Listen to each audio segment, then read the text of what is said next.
I'm with Margate manager Ben Greenhalgh after his side's 1-0 home defeat to AFC Croydon. Ben, the conditions today were difficult to contend with, but so was the man in the middle. Yeah, if I'm honest, I thought we dealt with the conditions brilliantly. We said obviously downwind first half. We know how it is. Sometimes it's not as effective as people might think because the ball runs out a lot. But we had sort of a great save from Amadou from one of my shots, which fair play to him. We put a lot of balls in the box. It was only ever us to score. A blatant penalty on Kai. He's driven through, like he's through on goal. There's no reason why he would ever go down, and no referee in any standard of football doesn't give it. And that sort of set the standard of the first half. I think we've all sort of gone in at half time, lost our heads because we've delivered a ball in the box. We've nearly scored. He's in our area in their area with TT. The ball is still. He's got the ball, and the ref has blown for half time. So not a good start. Not a good start from the referee. And then you come out in the second half and you think, right, we're into the wind. We know we're quite strong going into the wind, so there's quite positive elements.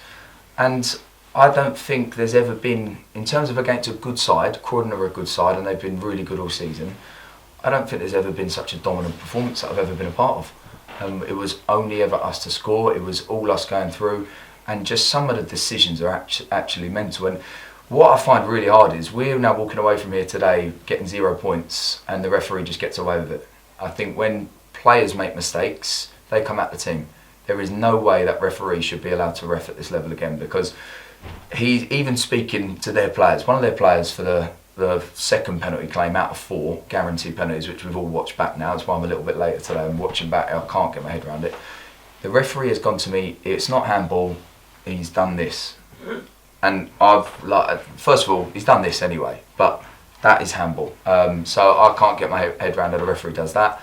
Another 2 blatant penalties. That goes through on goal, and he's been pushed down. So why would he go down to the ground when he's getting the ball? And at the end, I feel sorry for Kai, because Kai's driving into the box. He's trying his absolute hardest to stay on his feet because that referee was not giving us anything, and he's still gone down because he can't stay up, and the referee doesn't give it. So this is what's really hard to take. We walk away from here, we get 0 points, but the referee gets to go home laughing. He still gets paid. So for me, if I see him here again, he needs to give us 4 penalties. There are definitely 4 penalties in the bank. They were terrible decisions, you're quite right. Just a word on that second half though, Ben. A lot of people at half time were going, now we've got the wind against us, so it's going to be really difficult. But a few people that have been here quite a lot, they go, no, actually second half, Margate going into the wind is a good shot. And like you say, just them chances in the second half, the possession we had. Your team was superb in the second half, weren't they? They just didn't get the break. Just brilliant, executed game plan. It's carried on from Tuesday night. There was so much energy, like the way we pressed. We nicked the ball so many times, and again, like we're saying, against a good team, and it was only ever asked to break away. But at the end of the day, if you're playing against us and you're knowing that you can trip us up in the area, or if you're an outfield player saving a ball, then fair play, you're going to get away with it. So look, I've said to every man in there, don't get me wrong, we've conceded a corner that we could maybe do more with, but it's really hard to pick at that at all, because everything else we have absolutely dominated, and then it just felt like everything was against us. I mean, even at the end, Henry's got the ball on the edge of the box and he's shooting.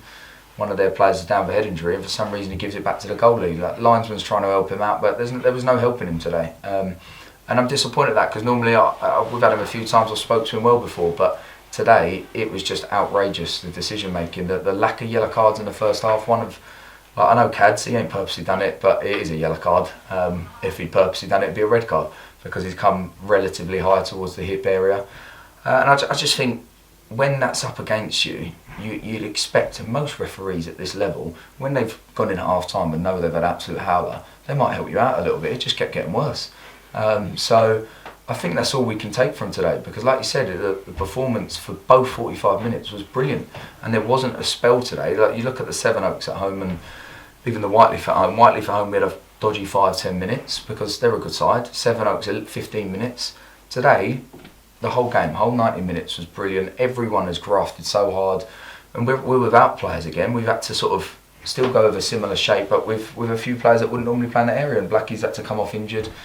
But we're proving the depth and the togetherness that we've got. It's just, I'm just so disappointed that that's 3 points, that game of football.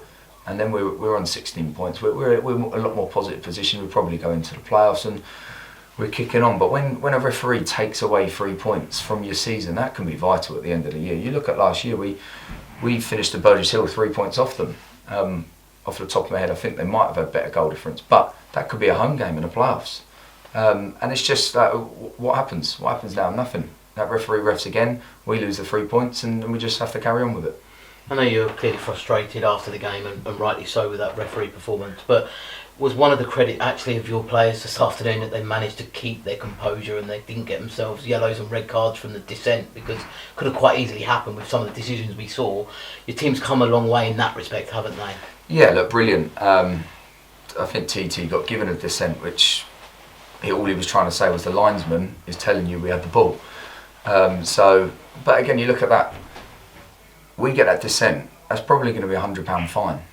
And so why can't we fine the referee for putting on a performance like that? Why can't the Isthmian League look at it and go, actually, why are we fining you? That's blatant, the linesman's telling you that. It doesn't seem to be a level of understanding, and that comes from right at the top, and they need to sort that out. I'd like to think all the referees speak relatively highly of me, because I always talk to them. I like even that one today, I've told him at the end he's had a terrible game, but I haven't gone and sworn at him right at the end and things like that, but I've told him that's one of the worst displays I've seen in my 17 years of football. But it was. I think at the end of the day, you've got to have that conversation. I'd tell one of our players, if they've had a really poor game, I'd say to them, look, that was one of your poorest displays, you've got to liven up. And we're allowed to take that criticism, but I just don't understand what do we do about it? What happens? We just have to carry on and we talk about it in here, but that's going to be the end of it now. We'll have to go again Tuesday and forget like this never happened. That's the annoying thing. And just coming on to Tuesday, actually, Charlton Athletic, it's a Kent Senior Cup tie. It's a bit of a occasion, I suppose, for the club. It'll be their development under-21s team.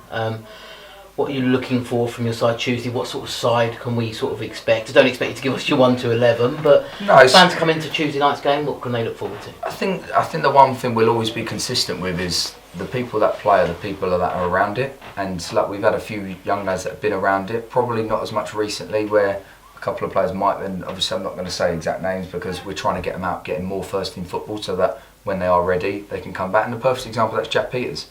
Jack Peters is nearly 20 years old now, and he wasn't quite ready last season. He experienced it, he was around the change room, we sent him off to Whitstable, and we probably brought him back sooner than we ever planned, but that's because of the levels that he was hitting. And we've been very consistent with that whenever we've been here. I think even you look at right at the beginning with Martial Godo, he came in as a 18, 19 year old and took his time to work his way in and was patient, and then he really stepped it up a gear. So we've got a couple of good 17-year-olds sort of in the mix, and I think we need to see them elsewhere first to really raise their profile so that when they play for their home club they're ready and they're putting on the performances that are probably warranted for them, and also really setting a claim to being that player, because there's nothing more that I'd like than to promote that side of things.